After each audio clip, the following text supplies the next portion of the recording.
Mula sa 30 square meters na gym, may 3 na po tayong mga malalaking warehouse gym.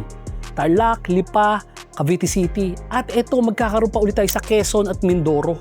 So padami na yung Gym Republic. 'Di ba? Kung hindi ginawa sa akin ni Jojit yun at sumuko ako, baka wala ako dito ngayon.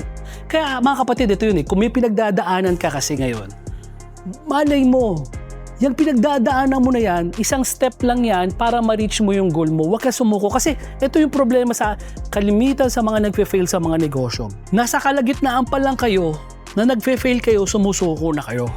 So hindi nyo na tinapos yung laban Di ba? So marami sa atin na sumusuko kasi may plan B.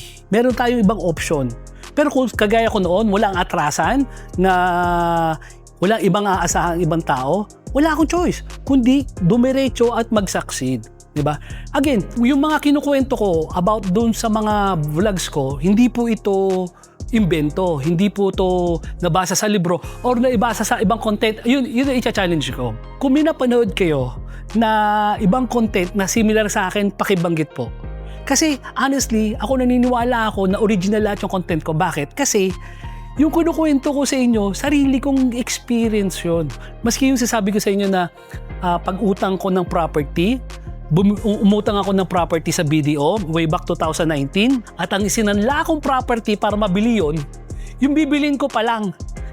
Maraming hindi naniniwala na posible yun